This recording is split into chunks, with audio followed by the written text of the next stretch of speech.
Là. Oui. Bonjour à tous, bonsoir, bienvenue à la Maison du développement durable. C'est avec grande fierté que je vous accueille ici. Je m'appelle Jean-Philippe Renaud, je suis le directeur général ici à la Maison du développement durable. Un grand fan du travail du CQDE, donc c'est un grand plaisir pour moi de les voir venir vous présenter leur troisième rapport de 3 sur l'éco-blanchiment. Personnellement, j'ai particulièrement suivi celui sur la finance responsable. Mais très heureux de vous accueillir aujourd'hui pour cet événement. Et je suis aussi très heureux que vous ayez choisi d'utiliser la Maison du développement durable comme lieu de rassemblement pour échanger avec d'autres forces vives dans le milieu, pour voir comment vous pourriez collaborer, mettre en œuvre certains des axes d'intervention que vous préconisez. Et c'est ça, la Maison du développement durable, c'est un lieu de rassemblement pour plein de gens qui essaient de voir le monde autrement et qui essayent d'améliorer les choses. La Maison du développement durable, le lieu a été créé en 2011 par certains membres fondateurs, dont Équiterre, représenté fièrement aujourd'hui, et plusieurs autres organisations qui se sont mis ensemble en se disant « Hey, pourquoi est-ce qu'on ne sortirait pas de nos presbytères d'église, de nos sous-sols trop ventilés et qu'on se crée un bâtiment durable, vraiment exemplaire à la fine pointe de la technologie, ici au centre-ville de Montréal, proche des grands donneurs d'ouvrages, des grands influenceurs, et pour essayer de mutualiser certains de nos besoins. » La MDD, c'est aussi toute une programmation, donc une cinquantaine, soixantaine d'événements chaque année sur le développement durable et la transition écologique. Donc, sans plus tarder, je vous remets à vos hôtes, Sophie du CQDE qui va vous adresser quelques mots. Merci. Merci beaucoup, merci pour ce mot. Je ne vais pas vous prendre beaucoup de temps, je vais juste vous présenter, je reconnais beaucoup de têtes, mais pour ceux qui ne nous connaissent pas, on est le Centre québécois du droit de l'environnement, c'est un OBNL qui organise cet événement ce soir. On existe depuis 35 ans, on agit à l'échelle du Québec et en fait, nous, on utilise notre expertise juridique indépendante au service de la population et de l'environnement. Très rapidement, ça passe par 3 modes d'action principaux. Le premier, c'est d'essayer d'avoir, on va dire, des lois plus efficaces et à la hauteur des enjeux socio-écologiques de notre temps. Et donc, ça passe par le volet réforme législative et réglementaire. Donc, essayer de bonifier les lois, apporter des recommandations à nos élus, au gouvernement, etc. À côté de ça, on se dit que c'est bien beau d'avoir des belles lois, mais si elles ne sont pas respectées, ça ne sert pas à grand-chose. Donc, on a le volet litige, d'aller devant les tribunaux pour faire respecter les lois, autant devant les compagnies que le gouvernement quand c'est nécessaire. Et le dernier volet qui nous semble tout aussi important, c'est la sensibilisation et l'éducation, un peu comme ce qu'on fait ce soir, essayer que le droit devienne un allié pour la population et soit pas juste cet outil un peu obscur et complexe à la main d'experts et d'expertes. Vous pouvez regarder sur notre site web, on a une banque d'informations juridiques en droit de l'environnement Obiter qui se veut accessible au plus grand nombre. Et donc ce soir, je laisse la parole à Julien Beaulieu qui va vous présenter le reste du panel. Ça fait quelques années que le CQDE se penche sur les enjeux d'éco-blanchiment. Ça nous semble transversal à énormément de problématiques. On va vous en parler plus en détail ce soir. Et de consommation responsable aussi, pas seulement éco-blanchiment. Vous allez en parler plus. Merci Julien. Merci beaucoup. Merci de nous accueillir ici. Merci Sophie. Puis merci d'être là. Si vous voulez vous approcher, il y a les 2 rangées devant, elles sont vides presque. Donc, si vous voulez, là, vous ne voyez pas grand-chose là, au bout là-bas, d'après moi.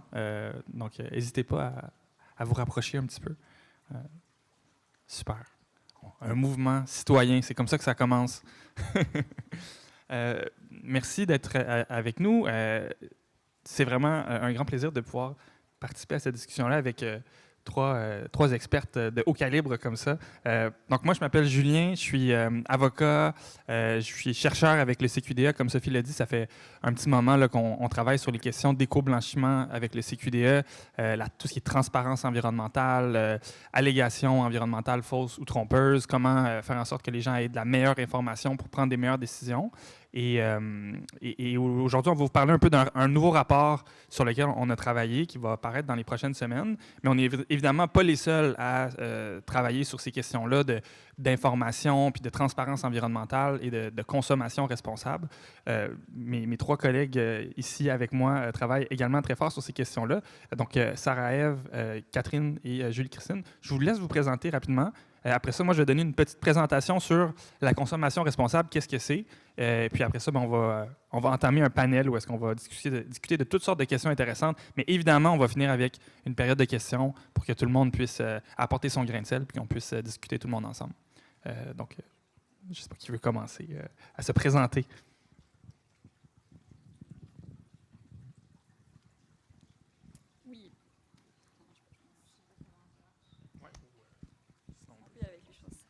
Oui, bonsoir. J'aurais dû le tester avant. Donc, Julie-Christine Denoncourt, je suis analyste en réduction à la source chez Équiterre. Ça fait environ presque 5 ans, en fait, que je travaille chez Équiterre. Donc, tous les dossiers liés à l'économie circulaire, la gestion des matières résiduelles, réemploi, réparation, etc. Ça va bien mieux. Oui, bonsoir tout le monde, Catherine Houssard. Moi, je suis analyste au CIREG. Le CIREG, c'est un centre d'expertise et de recherche sur l'analyse du cycle de vie et la transition durable. Voilà. Oui, ça marche. Est-ce que ça... Oui, oui. Moi, c'est Sarah-Ève Levac. Je suis avocate analyste chez Options Consommateurs. Donc, on est un organisme de défense des droits des consommateurs. On s'intéresse à plusieurs enjeux qui touchent aux consommateurs. Donc, voilà. Excellent. Ça fonctionne? Oui? Excellent. Donc, c'est un panel sur la consommation responsable.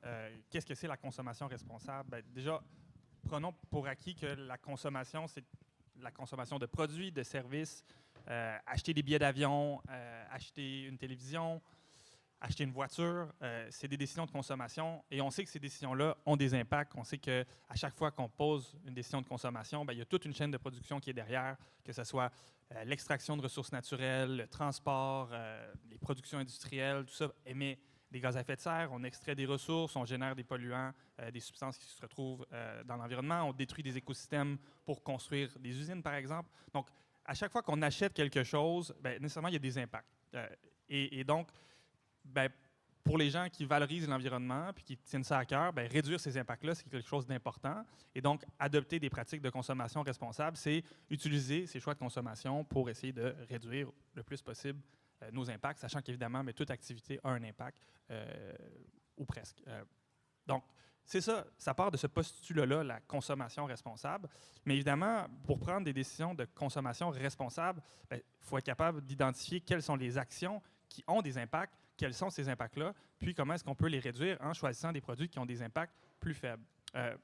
Malheureusement, il y a toutes sortes d'études qui montrent que les gens ont vraiment de la difficulté à identifier les impacts environnementaux des produits. Les gens ont peu de confiance envers l'information qu'on leur transmet, mais aussi ont de la misère à ne pas se confondre entre deux informations.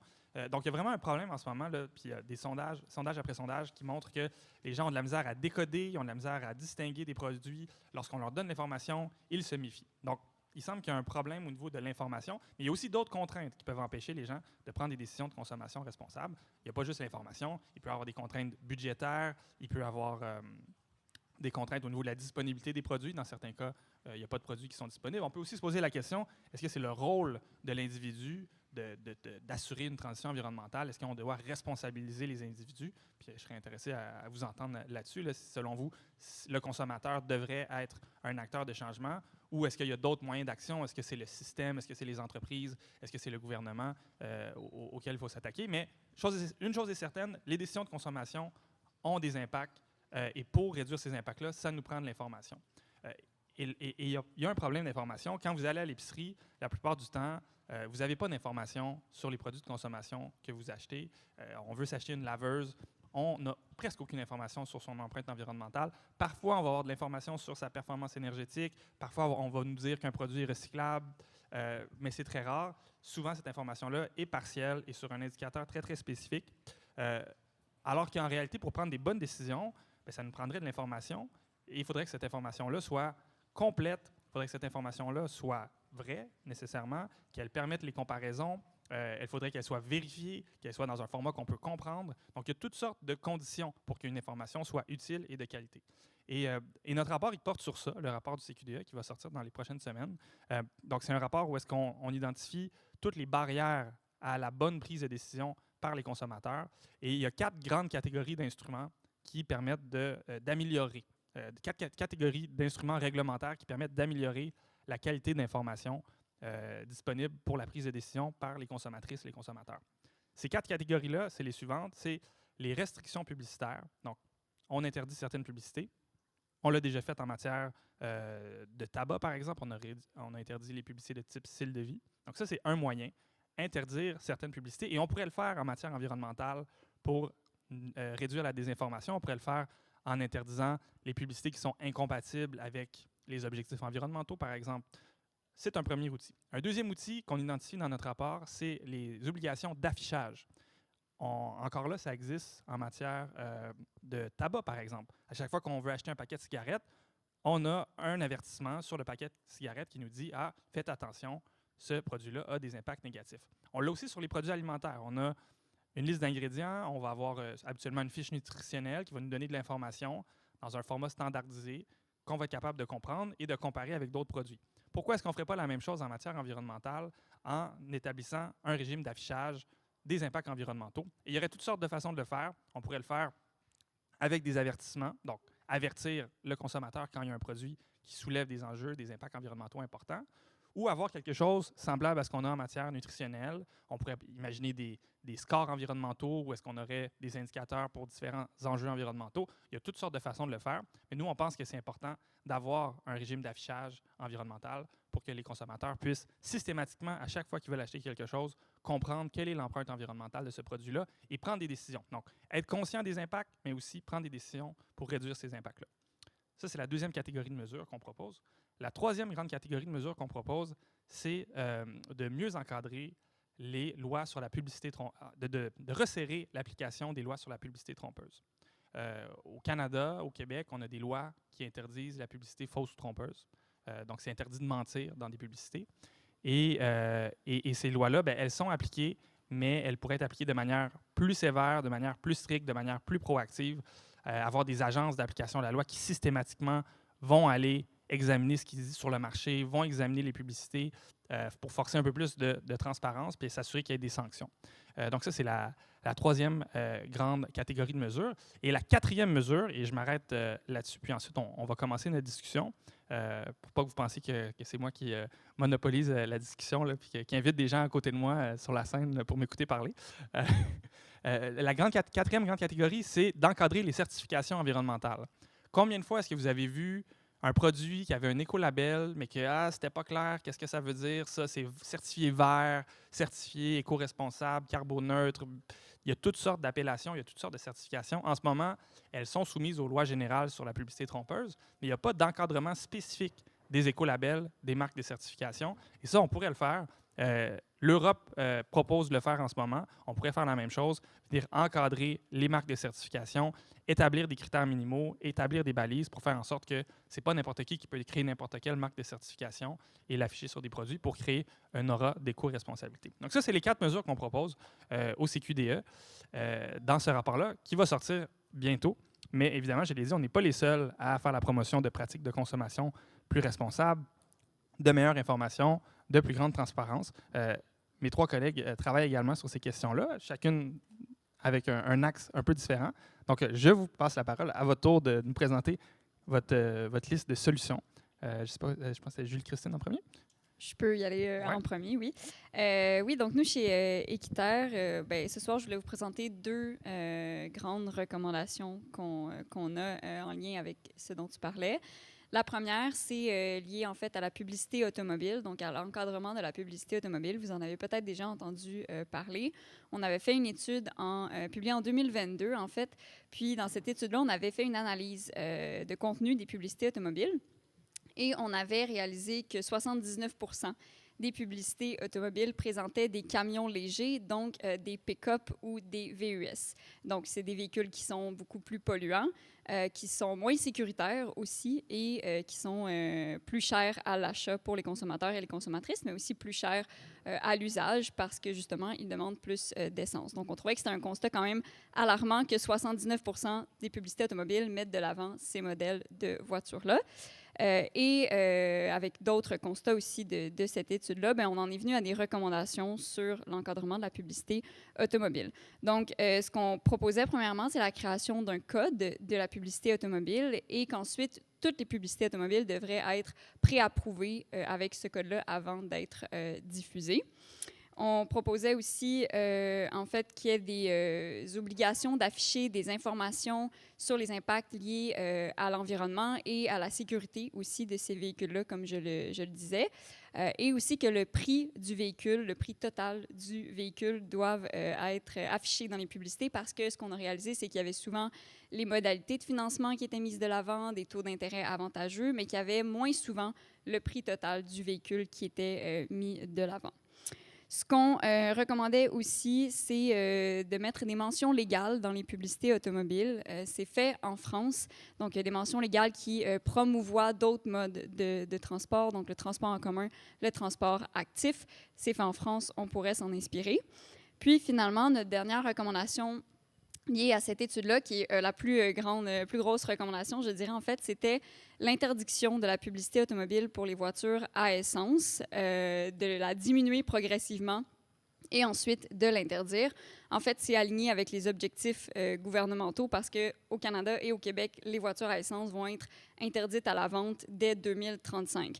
Donc, nous, ce qu'on dit, c'est que dans 10 ans, ce produit-là ne sera plus vendu, il ne pourra plus être vendu. Pourquoi est-ce qu'on continue de le promouvoir à grands coups de publicité? Donc, on pourrait dès maintenant commencer à diminuer ces publicités-là et arriver à une interdiction en 2030, par exemple, 5 ans avant la fin, avant l'interdiction de vente de ces véhicules-là.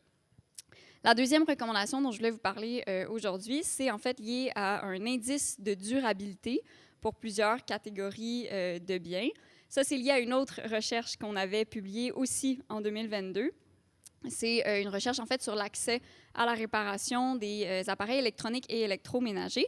Et on avait regardé c'était quoi les freins à la réparation de ces appareils-là, autant auprès des réparateurs et réparatrices qu'auprès des consommateurs et consommatrices.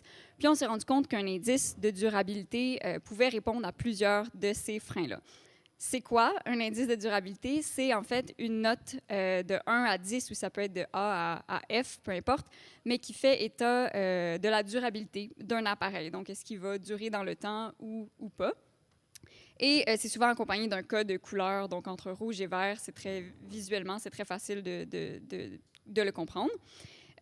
Puis c'est basé sur plusieurs critères et sous-critères. Donc, ça peut être la réparabilité, la durée de vie, la fiabilité de l'appareil aussi.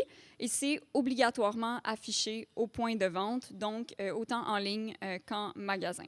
C'est déjà appliqué, encore une fois, en France. C'est un pays qu'on cite souvent. Donc, c'est un pays qui l'a déjà mis en place à partir de 2021. En fait, ils ont mis en place un indice de réparabilité pour plusieurs appareils. Et depuis janvier dernier, cet indice-là a évolué pour certains appareils seulement. Il a évolué en indice de durabilité, donc qui va un petit peu plus loin que seulement la réparabilité. Donc, voilà, je m'arrête ici pour nos deux recommandations détaillées assez rapidement, mais on aura la chance d'y revenir.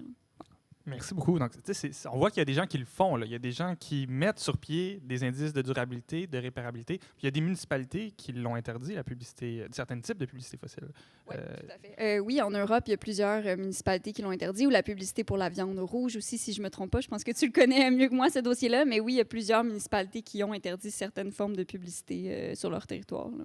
Puis ici, on n'est pas dans l'interdiction de la vente de quelque chose, on vient juste restreindre l'affichage ou les informations qui peuvent être divulguées sur ces produits-là. Donc, les gens peuvent quand même en acheter. Comme on a en matière de cigarettes, on ne peut pas avoir des publicités qui font la promotion d'un style de vie lorsqu'on consomme des cigarettes, mais les cigarettes demeurent disponibles. Puis à chaque fois qu'on en achète, on est averti. On n'a pas d'indice de durabilité ou de réparabilité pour les cigarettes, mais on a un affichage du risque. Et donc, on est capable d'intégrer ça dans notre décision.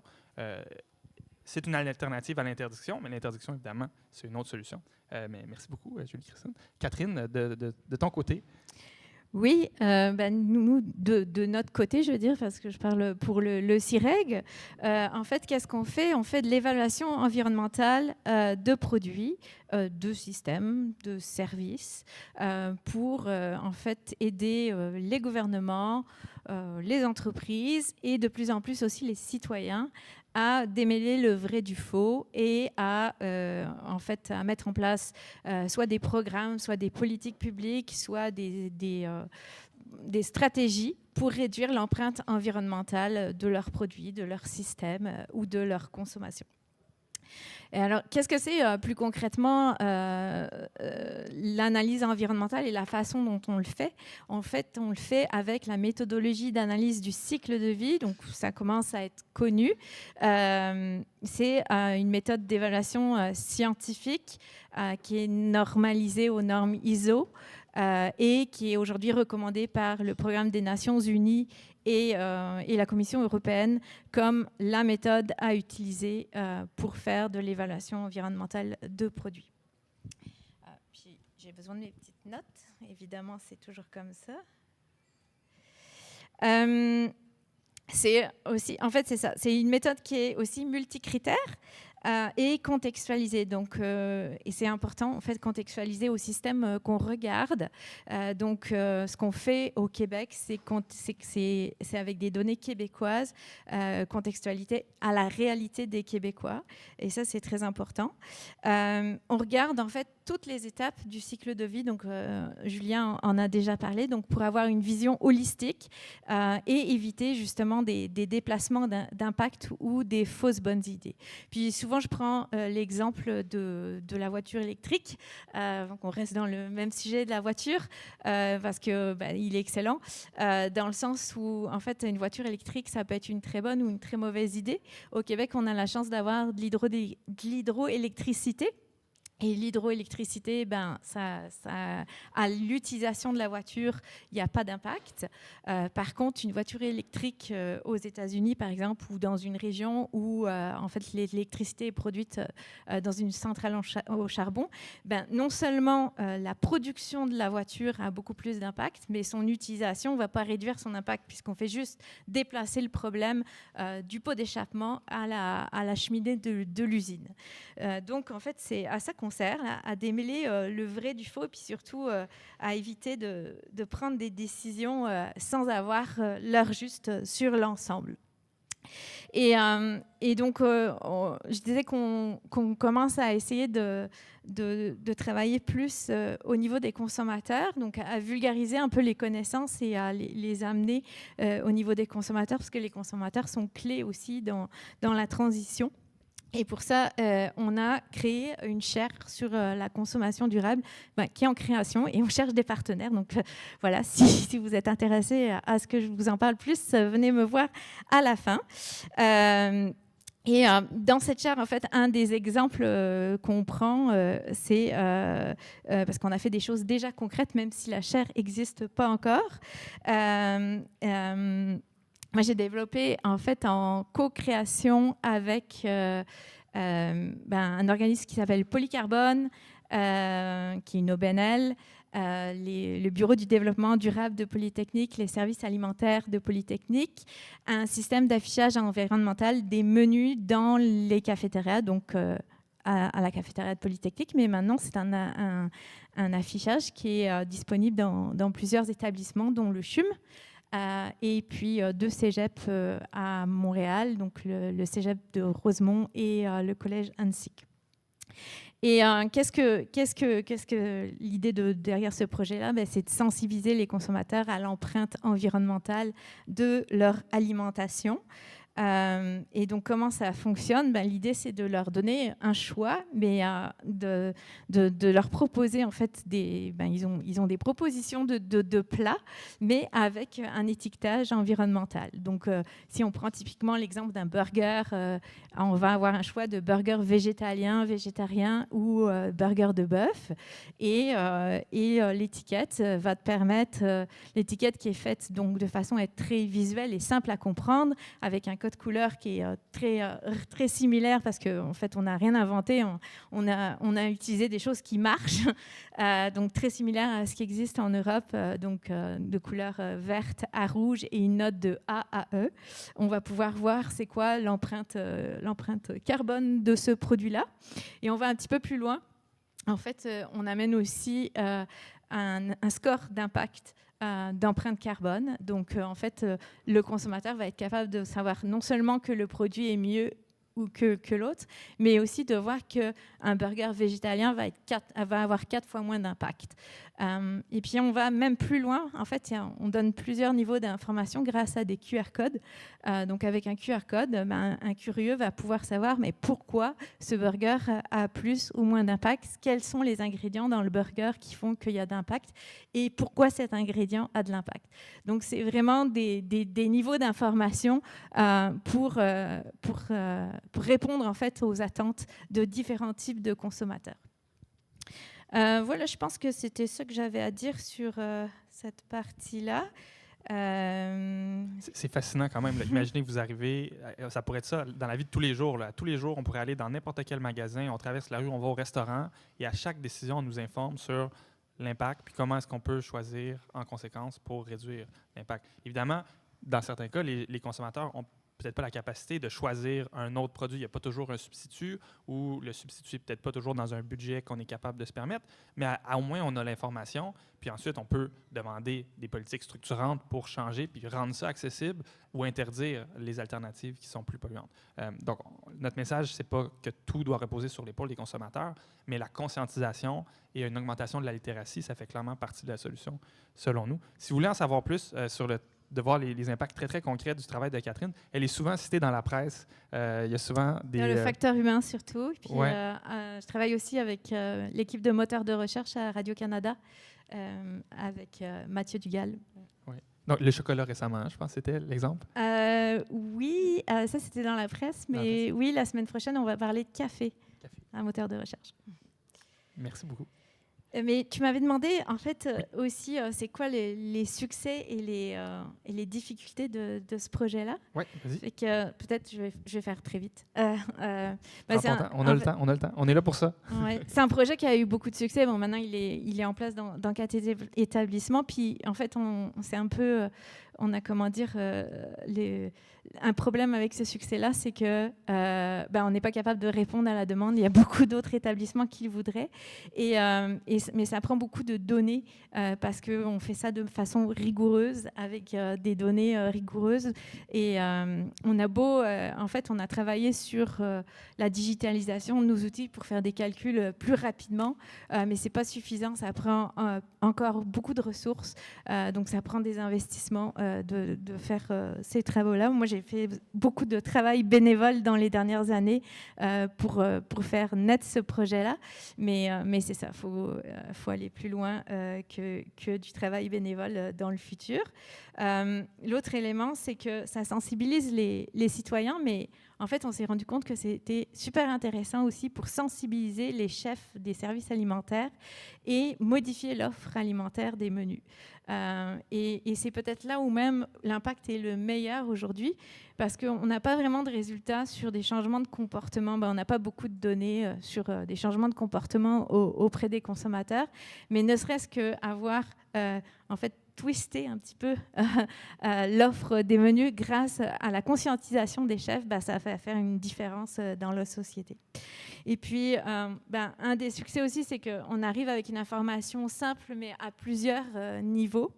Mais je dirais que c'est aussi une limite en termes d'information, puisqu'on parle d'empreinte carbone, et c'est un petit peu contraire au principe de l'analyse de cycle de vie, où on est multi-indicateur, et c'est pas pour rien, c'est parce que l'empreinte carbone, ça dit pas tout sur l'empreinte environnementale d'un produit. On a fait ce choix pour des raisons de simplicité, de parler aux consommateurs avec quelque chose qu'ils comprenaient à peu près, on va dire, et aussi pour des raisons de budget, parce que ça demande beaucoup de données et de ressources qu'on n'avait pas, mais ça reste que c'est un système incomplet. Voilà, c'est ce que je voulais dire. Merci beaucoup. C'est vraiment intéressant, puis on verra si le projet, justement, prend en envergure puis en échelle et que vous allez trouver des partenaires pour continuer à le faire grandir. Là. Merci beaucoup. Puis Sarah, de ton côté, je sais que tu as été beaucoup impliquée. On s'est croisés au Parlement la dernière fois qu'on s'est vus dans le cadre du projet de loi C-59 qui a fait beaucoup, beaucoup parler. Projet de loi sur l'éco-blanchiment, réforme de la loi sur la concurrence. Je sais que c'est quelque chose sur quoi tu as beaucoup travaillé. Tu t'intéresses aussi aux questions de garantie légale puis la loi sur la protection du consommateur. Est-ce que tu peux nous parler un peu de ton travail puis toi, comment tu vois ça, la consommation responsable, les barrières puis les projets de réforme? Oui, donc moi, je viens du milieu du droit de la consommation, donc je n'ai pas votre expertise sur les questions d'impact environnementaux, mais je peux parler.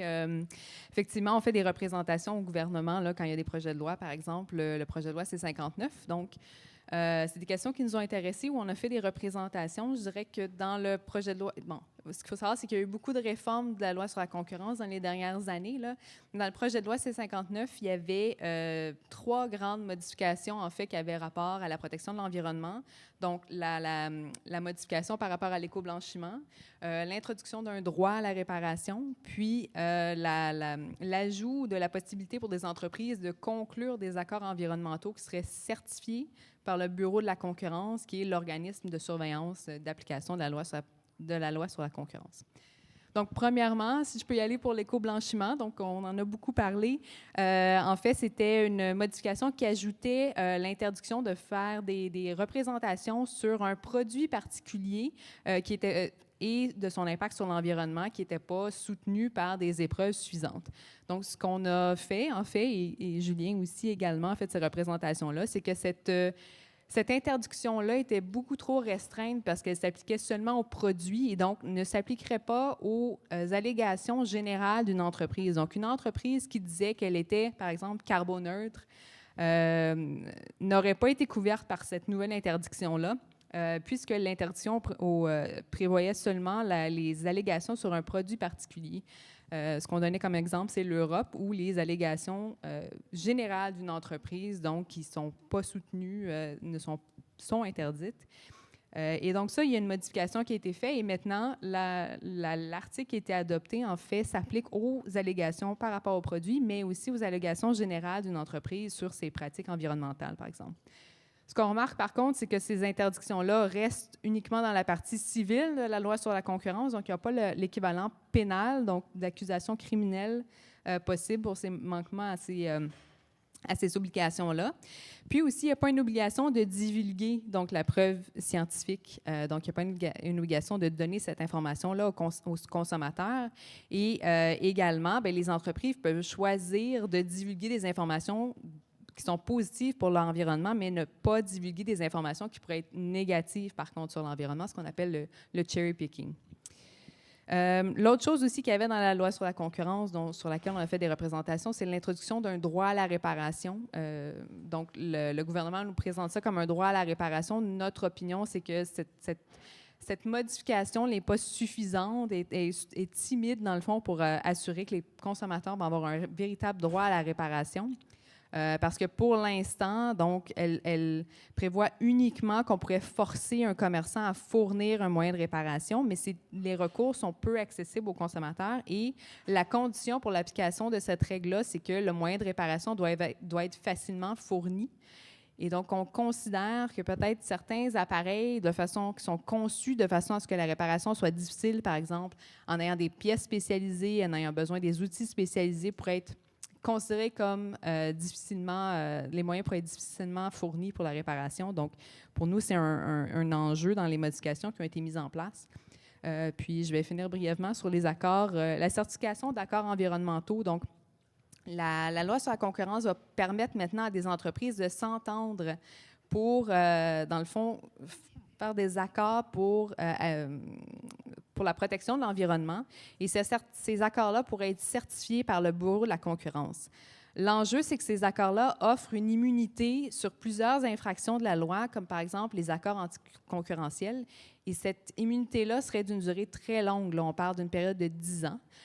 Donc, pour nous, il y a un enjeu, en fait, de possibilité de retirer ces accords-là ou de les remettre en question. Par exemple, dans des situations où on pourrait avoir des entreprises qui s'accordent pour changer, par exemple, des ingrédients dans des produits où on se rendrait compte d'un impact négatif sur l'environnement dans quelques années. Et donc là, cet accord-là donnerait une certaine immunité à l'entreprise. Il y aurait de la difficulté aussi à remettre ces accords-là en question. Donc voilà les représentations qu'on a faites sur la loi sur la concurrence. Puis félicitations parce que ça a fonctionné. C'est quand même pas tous les jours qu'on réussit à faire changer une loi. Là. Donc, on peut quand même être content de ça. Mais pour le moment, Pour le moment, la loi existe, mais elle est contestée sur la base de la liberté d'expression en ce moment. Donc, tu sais, c'est pour vous dire un peu dans le monde dans lequel on vit, là, qui est tellement... On parle de polarisation, puis à quel point on est dans une guerre de culture. Là. Il y a cette loi-là, essentiellement, ce que ça fait, c'est que ça fait en sorte qu'on ne peut pas faire de pub sans preuve. Là. Pas de preuve, pas de pub, là, qui est le mot-clé que le CQD a développé.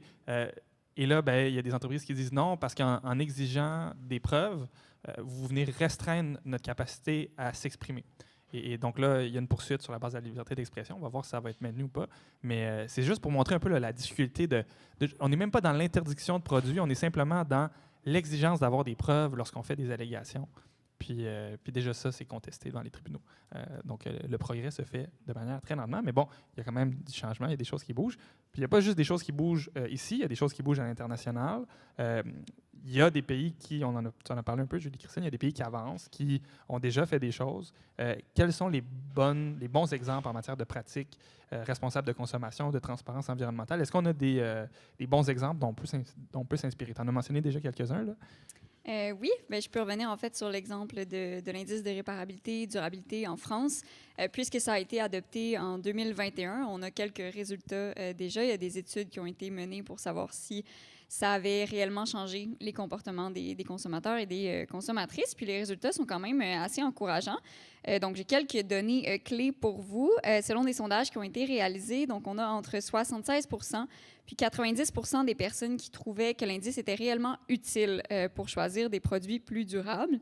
89 disaient que l'indice les incitait à choisir le produit qui bénéficiait du meilleur indice et 80 se disaient prêts à renoncer à leur marque préférée s'ils voyaient qu'il y avait une autre marque avec un meilleur indice.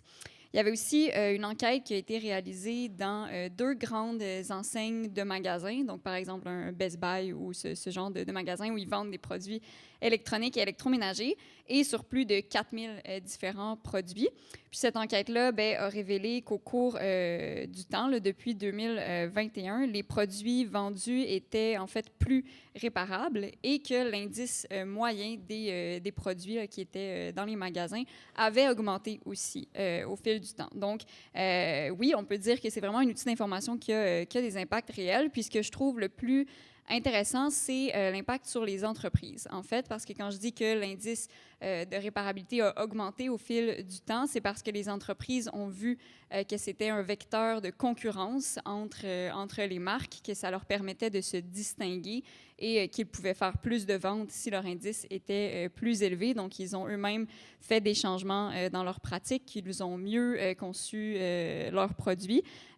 Donc, oui, ça a un impact sur les choix de consommation, mais ça vient aussi vraiment avoir un impact sur les produits là, qui sont mis à notre disposition. Je pense que c'est ça que je trouve le plus intéressant parce que, comme on en parlait tantôt, de la responsabilisation du consommateur ou de la consommatrice, bien là, ici, on vient vraiment avoir un impact sur les 2 fronts, autant du côté des entreprises que de la population.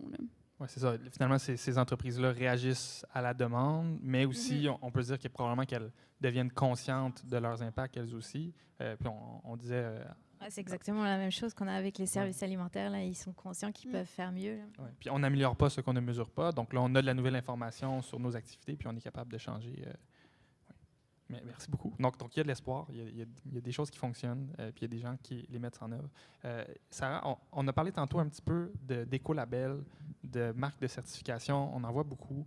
Je suis sûr que vous en voyez régulièrement, puis on a souvent de la difficulté à s'y retrouver. Au Québec, il y en a des centaines. Il existe un outil, là, si ça vous intéresse, par Protégez-vous. Ça s'appelle le Décodeur. C'est une application qui vous aide à vous y retrouver dans les différents écolabels. Il vous explique un petit peu est-ce que c'est un label crédible ou pas. Mais malgré ça, je pense que ça reste difficile de s'y retrouver. Quels conseils tu as pour nous, puis comment améliorer la qualité des écolabels? Oui, j'ai pas de solution miracle.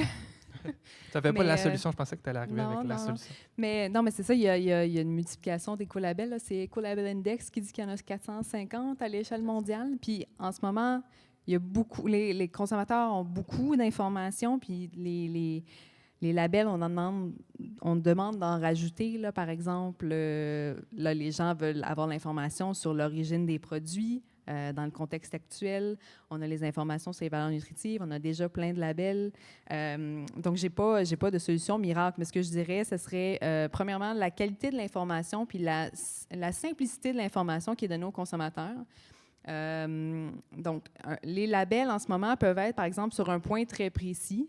Et il faut avoir une façon de s'y retrouver pour que le consommateur puisse avoir dans un clin d'œil l'information dont il a besoin. On parlait tout à l'heure des codes QR. Est-ce que ça pourrait être une façon d'avoir un code QR sur les produits pour les personnes qui veulent avoir plus d'informations sur le label qu'il y a sur le produit pour être bien informées, peut-être? Avoir un site centralisé qui répertorie les labels avec les informations pourrait être une autre façon là, d'avoir une information qui est accessible, plus facile d'être lisible aux consommateurs. Puis pour ce qui est de la fiabilité, bien, une excellente question. La suggestion que je dirais, c'est que ça prendrait un organisme indépendant qui pourrait surveiller l'application des labels, soit qu'un organisme indépendant qui octroie ces labels-là ou qui accrédite les entreprises, les organismes qui posent des labels avec un certain cahier de charge, avec une surveillance, en fait, de ces labels-là pour s'assurer que l'information soit, dans le fond, fiable pour les consommateurs. Et ça vient aussi avec du financement pour cet organisme-là et des recours aussi, de la possibilité que les consommateurs puissent porter des plaintes, qu'il y ait des recours si jamais il y a l'utilisation de ces informations-là ou de ces labels-là qui sont faits alors que c'est une information qui est fausse, qui est communiquée aux consommateurs. Ouais, tout à fait. Puis ça n'existe pas en ce moment au Québec. On pourrait le faire. Il n'y a rien qui nous empêche de le faire. Vous allez nous trouver un peu répétitif, mais l'Union européenne, encore une fois, a un projet de directive qui créerait justement des exigences minimales en matière de certification et un régime d'enregistrement pour les certifications environnementales. Donc, encore une fois, on peut s'inspirer de ce qui se passe ailleurs. Oui. On a parlé, Catherine, je me tourne vers toi maintenant, on a parlé de responsabilisation des individus. On peut se poser la question, c'est quoi la limite? Est-ce qu'on n'est pas en train de mettre un poids trop élevé sur les épaules des consommateurs, des consommatrices? On est pressé, on est à l'épicerie, on a toutes sortes de choses à faire dans une journée. Est-ce qu'on va vraiment s'arrêter? Est-ce que c'est notre rôle de s'arrêter puis de changer, de sauver la planète par nos choix de consommation? Est-ce que c'est notre rôle à titre d'individu ou est-ce qu'on ne met pas un peu trop le fardeau sur les mauvaises personnes? Le fardeau sur les mauvaises personnes. Moi, je crois que c'est vraiment toutes les parties prenantes qui doivent être mobilisées dans la transition, incluant les individus. Parce qu'aujourd'hui, on est pris dans le triangle de l'inaction où tout le monde se renvoie la balle, puis les gouvernements ne changent pas parce que les consommateurs veulent, ou les citoyens votent pas pour eux, les entreprises disent on produit ce que les gens achètent finalement, donc ils n'ont qu'à pas acheter. Et les citoyens, ils sont dans un système qui est axé sur la consommation, qui prône des valeurs consuméristes, et ils n'ont pas le temps, ils n'ont pas le temps, ils n'ont pas l'information, puis c'est beaucoup de ça qu'on parle aujourd'hui. Donc, c'est vraiment pas évident. Mais je pense qu'ils ont vraiment un rôle à jouer parce qu'effectivement, leurs choix de consommation peuvent changer le système. Ce qu'il faut, c'est créer des environnements favorables pour ça. Et ça veut dire leur transmettre de l'information qui soit fiable, qui soit simple à comprendre, qui soit homogène. Et ça peut faire une grosse différence, je pense. Je reprends mes notes, je suis désolée. Puis on n'est pas non plus juste un consommateur. Hein. On ne met pas tout à coup notre chapeau de consommateur parce qu'on est à l'épicerie. Puis là, on se retrouve maintenant, après ça, à lire le journal. Puis là, tout à coup, on est un citoyen. On est toujours la même personne qui est tout le temps en train de recevoir plein de stimuli, toutes sortes d'informations. Peut-être qu'on n'est pas capable de changer notre décision de consommation, mais par contre, on prend conscience d'un impact. Puis au moment de voter, au moment de se mobiliser sur des politiques publiques, là, on va être capable de savoir, OK, ce produit-là est responsable du problème ou telle étape de la chaîne de production a une grosse partie de la responsabilité. Oui, c'est ça. Puis je pense que, en fait, l'affichage environnemental, c'est un moyen important, mais pas suffisant. En fait, il faut déjà être intéressé à regarder l'information. Donc, il y a beaucoup d'éducation à faire au niveau des consommateurs. Et puis ça, on a besoin des gouvernements pour ça. Après, il faut aussi tenir en compte que les consommateurs, c'est ça. Il y a plein de freins au changement, notamment des freins économiques, en particulier maintenant, et puis des freins aussi de commodité, comme je disais tantôt. Et puis, il faut penser aussi que même s'ils ont l'information, les décisions des consommateurs, elles ne sont pas toutes raisonnées. Il y a des gens qui sont plus cartésiens que d'autres dans le monde, puis c'est correct, on a besoin de tout le monde pour faire un monde. Mais ils sont très influencés par des valeurs plus émotionnelles. Donc, je pense qu'il y a un travail aussi à faire sur comment on rend l'information intéressante, comment on stimule les changements de comportement. Et puis, pour ça, il y a besoin de spécialistes. Et puis, le marketing est très, très fort là-dedans. Hein. Le marketing peut nous aider. Donc, ça prend aussi, plutôt que les scientifiques, c'est important pour amener de l'information fiable, mais ça fait 40 ans qu'on le dit, les changements climatiques, ils sont là, puis il n'y a rien qui change. Donc, ça veut dire qu'on n'est pas très bon, quoi. On a besoin d'autres compétences autour. Et ça, en fait, les entreprises aussi ont un rôle à jouer là-dedans, évident. Ouais. J'aime bien dire... vous connaissez la devise dans Spider-Man? Vous connaissez Spider-Man? Avec de grands pouvoirs viennent de grandes responsabilités. Les entreprises ont de grands pouvoirs, ont de grandes responsabilités. Les individus ont peut-être des moins grands pouvoirs, ils ont des petits pouvoirs, mais ils ont quand même des pouvoirs, donc ils ont quand même une responsabilité. Puis on est capable d'aller jusqu'au bout de notre élastique, mais il faut quand même qu'on aille au bout de notre élastique respectif, à titre de citoyen, à titre d'entrepreneur, à titre de consommatrice, consommateur, selon moi. Mais en ce moment, il faut le dire, on a plein de bonnes idées, on est plein de bonnes volontés, mais ce n'est pas un moment qui est très favorable à la discussion sur l'environnement, j'ai l'impression. Les mauvaises nouvelles s'accumulent, oui, mais au niveau de ce qu'on reçoit comme priorité, c'est les tarifs en ce moment, c'est les questions économiques. Il y a un vent de face, je pense qu'on doit être réaliste là. Il y a un vent de face en ce moment sur les questions environnementales. Toi, Julie-Christine, comment tu te positionnes par rapport à ce vent de face-là? Comment est-ce qu'on peut y répondre? Bien, c'est sûr que dans le milieu, ça peut être très, très démotivant. On le sent dans les dernières semaines ou dans les derniers mois. Par contre, je pense que c'est aussi une occasion de revoir un peu notre message, de le brander un peu autrement, d'aller chercher un autre angle que seulement l'angle environnemental. Si je prends par exemple, moi, mes dossiers sur lesquels je travaille plus, comme je disais, économie circulaire, réemploi, réparation, de faire durer ces appareils, c'est pas juste un bon geste environnemental, c'est très économique. C'est financièrement avantageux de faire durer ton appareil plutôt que de le remplacer puis de le remplacer à chaque 3-4 ans. Même chose pour si on parle de consommer usagé, c'est beaucoup plus économique. Je parlais tantôt des véhicules, mais d'acheter un plus petit véhicule que d'acheter un gros VUS, c'est encore une fois plus économique.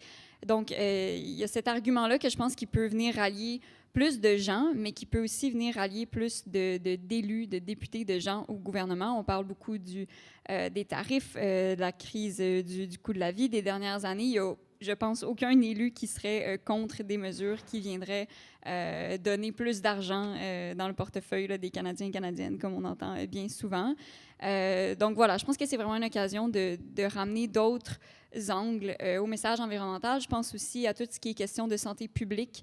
Il y a beaucoup je parle de pollution automobile, c'est aussi toute une question de santé. Donc, voilà, il y a d'autres angles autour de l'angle environnemental là, qu'on peut venir ajouter puis venir convaincre d'autres publics. Ouais, il faut trouver le bon langage, finalement. Là, exactement. Le langage pour l'époque dans laquelle on est. Ouais. Bien, merci. Puis, de votre côté, Sarah, Option consommateur, c'est quoi les principales limites ou frictions, tensions que vous observez? Puis comment on fait pour y répondre? Je dirais que la première, la plus grande tension qui revient le plus souvent dans les questions que le consommateur nous pose, c'est en lien avec la garantie légale. En fait, au Québec, les biens qu'on achète sont protégés par la garantie légale, donc ils doivent avoir une durée de vie qui est raisonnable. Donc, par exemple, si j'achète mon frigo, après 1 an, il brise, bien, il est encore sous la garantie légale et j'ai la possibilité de demander au commerçant ou au fabricant de réparer le problème. Donc, je peux demander de réparer mon réfrigérateur. Mais ce qu'on constate, en fait, sur le terrain, c'est que c'est très difficile, c'est parfois très difficile pour les consommateurs de faire valoir cette garantie légale-là. Donc, les commerçants vont dire que les consommateurs n'ont pas acheté la garantie prolongée, donc c'est pas possible de faire la réparation, ou les commerçants, les fabricants vont se renvoyer la balle sur la responsabilité de faire cette réparation-là, ou encore les pièces sont difficiles d'accès, ça prend plusieurs mois les commander, on va imposer des frais là, des fois pour faire venir le réparateur. Donc, on se ramasse avec des situations où les consommateurs abandonnent un peu là, parce que ça prend tellement d'efforts et de temps et parfois on demande des coûts aussi aux consommateurs, même si la garantie légale permettrait d'avoir une réparation gratuite. Et les coûts sont tellement élevés que les consommateurs vont considérer que c'est plus avantageux d'acheter un nouvel appareil plutôt que de payer, par exemple, la moitié du prix de l'appareil pour en racheter un neuf un an plus tard. Donc ça, c'est un enjeu, une friction très importante là, qui nous est rapportée par les consommateurs. C'est le respect de la garantie légale. Puis qu'est-ce que les gens devraient faire pour si jamais Oui. ils sont confrontés à cette situation-là? Oui, bien, ce qu'on recommande toujours, c'est de négocier avec le commerçant, le fabricant pour régler le problème. Si ça ne fonctionne pas, bien, l'Office de la protection du consommateur, là, qui est l'organisme gouvernemental provincial, a un service de médiation gratuite pour essayer de régler le problème directement avec le commerçant.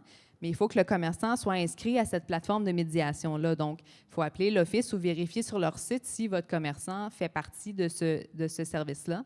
Et si ultimement, il n'y a pas de médiation, la négociation ne fonctionne pas, l'étape suivante, c'est la mise en demeure et finalement, le recours aux petites créances. L'enjeu, c'est que quand le prix de l'appareil ou de l'électroménager est de quelques centaines de dollars, il y a des consommateurs qui, encore une fois, vont considérer que le fait de prendre du temps, de l'énergie, de payer les frais de justice pour ouvrir un dossier aux petites créances et le temps que ça va prendre avant d'avoir une solution, ben, il y en a qui vont décider plutôt de soit payer les frais pour la réparation eux-mêmes ou soit d'acheter un nouvel appareil neuf si le prix de réparation est encore très élevé. Donc, c'est un des plus grands enjeux là, qu'on constate là, effectivement pour les consommateurs. Donc, il faut se battre, il ne faut pas abandonner, essentiellement. Mais la vie, c'est ça, j'ai l'impression. La vie est une lutte. Bon, c'est mon commentaire éditorial.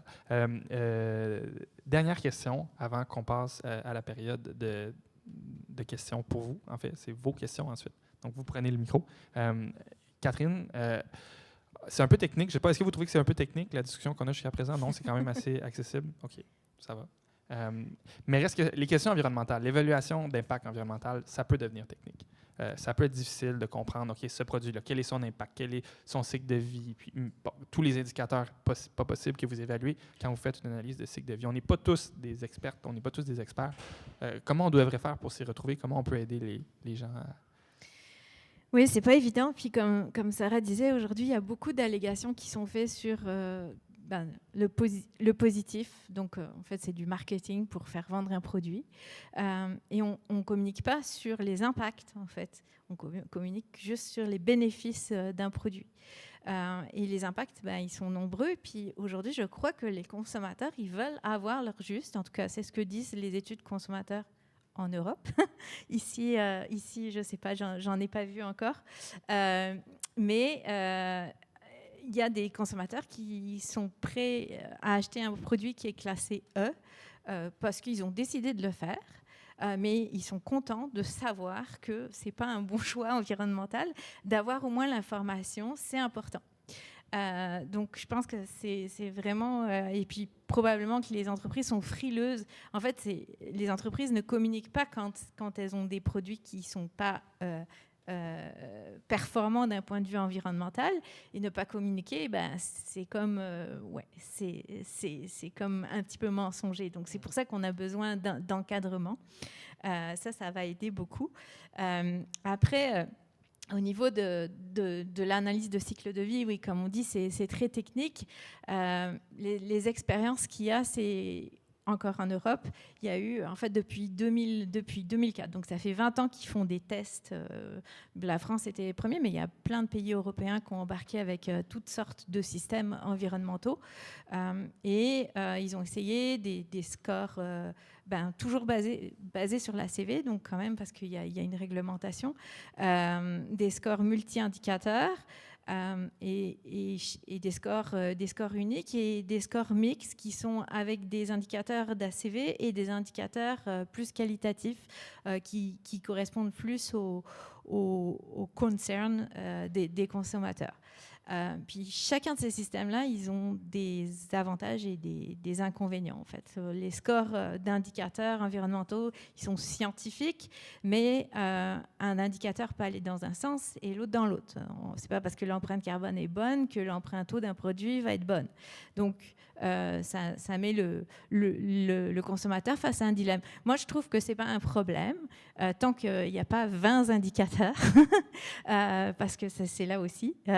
Et en fait, toute la problématique, c'est quand on est dans des indicateurs en score unique, c'est qu'on agrège des indicateurs qui sont de différentes natures. Donc, il y a des façons de le faire qui sont scientifiques, d'agréger par rapport à un référentiel, mais il y a une limite à ça, parce qu'à un moment donné, il y a de la pondération qui se fait. Et puis, mettre le même facteur de pondération sur tous les indicateurs, c'est quand même faire de la pondération. Donc aujourd'hui, il y a beaucoup de critiques sur des systèmes qui ont été mis en place parce que soit les changements climatiques sont pondérés plus fort que le reste, puis chacun a sa vision des choses, soit parce que justement c'était des indicateurs plus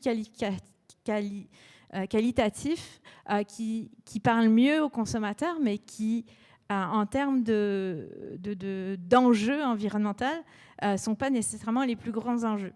Donc ça, c'est vraiment un complexe. Puis aujourd'hui, il n'y a pas de consensus après 20 ans d'expérimentation. Alors oui, il y a certains consensus qui se sont faits là sur la mode, dans la fast fashion. Il y a maintenant en France, ça a été voté, je pense, très très récemment, en janvier 2025, un indicateur qui s'appelle le coût environnemental, qui regroupe un certain nombre d'indicateurs. Mais bon, c'était encore critiqué, mais au moins ça a été mis en place. En alimentation, c'est encore plus complexe parce que y a de multiples dimensions dans les aliments.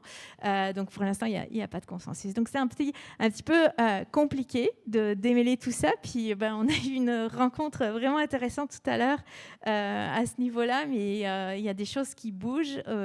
L'idée dans tout ça, c'est d'avoir des systèmes qui sont simple, fiable, moi je pense à plusieurs niveaux d'information, donc pour être transparent. Et puis on va finir. Puis d'accepter que, je pense que tu disais un peu plus tôt, d'accepter que c'est pas parfait. D'accepter aussi que c'est pas parfait et que ça va recevoir des critiques, mais d'éviter au maximum les biais. Nous, en ACV, on est capable aujourd'hui d'avoir des indicateurs d'un point de vue scientifique qui se ramène à 2 indicateurs. Donc, on peut agréger scientifiquement une vingtaine d'indicateurs en 2, mais pas plus. Et ce n'est pas des indicateurs qui sont parlants pour les gens aujourd'hui, parce qu'on ne parle pas de changement climatique, on parle de santé humaine et de qualité des écosystèmes. Il n'y a personne qui ne comprend rien à ça. C'est correct. Il faut qu'on fasse de l'éducation ou qu'on trouve une façon de le communiquer qui soit plus pertinente, mais que ça reste scientifique. C'est ça qui est important. Les développements, la science va continuer à progresser sur cette question-là, certainement. Avant de vous... à moins que vous vouliez ajouter autre chose, avant de vous passer la parole, vous laisser intervenir, poser vos questions ou donner vos commentaires, peut-être que vous vous demandez, OK, là, ça, c'est toutes des propositions de changement réglementaire, à part la question peut-être de la garantie, ou est-ce que là, vous en bénéficiez, donc n'hésitez pas à l'invoquer, mais vous dites peut-être, OK, moi, là-dedans, qu'est-ce que je peux faire? Bien, évidemment, vous pouvez vous engager, mais aussi, vous pouvez vous bénéficier de droits à titre de consommateur, consommatrice. Si jamais vous voyez des pratiques qui vous semblent trompeuses, fausses ou problématiques, sur le site du CQDE, il y a un guide qui indique comment faire des plaintes pour éco-blanchiment. Donc, si jamais vous voyez des représentations qui vous semblent un peu trop grosses pour être vraies, ça vous semble trompeur, il semble clairement manquer d'informations, n'hésitez pas à faire une plainte aux autorités, soit au Bureau de la concurrence ou à l'Office de la protection du consommateur, ou même à prendre un recours en justice vous-même. Dans ce cas-là, peut-être venez nous voir avant. Si ça vous intéresse, on va pouvoir vous aider dans ce processus-là. Donc, est-ce qu'il y a des gens qui ont des questions, des interventions? Vraiment, là, tout est sur la table.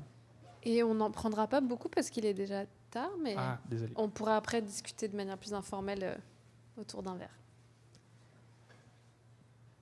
Okay.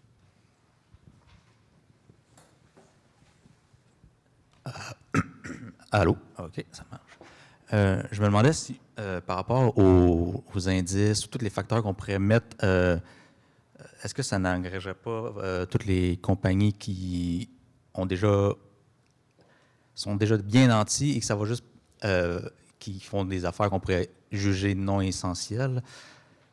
Est-ce que ça va pas juste les pousser à faire plus de, comment dire, à faire une course un peu à l'innovation, l'innovation, les nouvelles technologies qu'on va penser sur le moment que c'est plus vert ou que c'est bon pour l'environnement, puis que dans 30 ans, on va se dire non, finalement, c'était encore pire, mettons.